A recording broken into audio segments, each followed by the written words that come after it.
నా ప్రియ సహోదరులారా, బైబిల్లోని చిన్న వాక్యం చదువుకుందాం. మత్తయి సువార్త 11వ అధ్యాయము 28 నుండి 30 వరకు చదువుకుందాం. ప్రయాసపడి భారం మోసుకునిచున్న సమస్త జనులారా, నా యొద్దకు రండి, నేను మీకు విశ్రాంతి కలుగజేయుదును.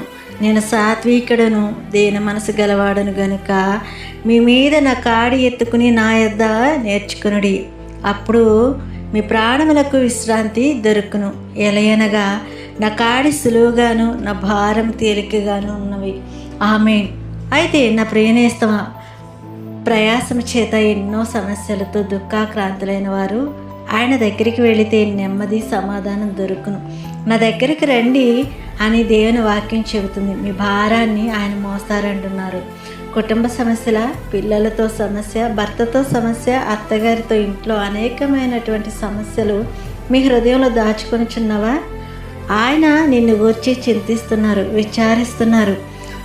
ఆయన వాక్యం నీ మార్గంనకు వెలుగుగా ఉండును. దేవుని దగ్గరికి వెళ్ళి నీ సమస్త భారాన్ని ఆయన ముందుంచండి.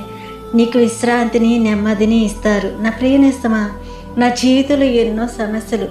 సముద్రం మధ్యలో ఒంటరిగా ఉన్న నావలాగా ఉంది నా పరిస్థితి. చుట్టూ ఎందరు అయిన వాళ్ళు ఉన్నా ఏ ఒక్కరూ నాకు ధైర్యం చెప్పలేదు. పైగా నేను వారికి భారంగా ఉన్నాను అని తెలిసేసరికి నా చుట్టూ అంత అగాధమే కనిపించింది. సొంత వాళ్ళు అంతా దూరం పెట్టారు.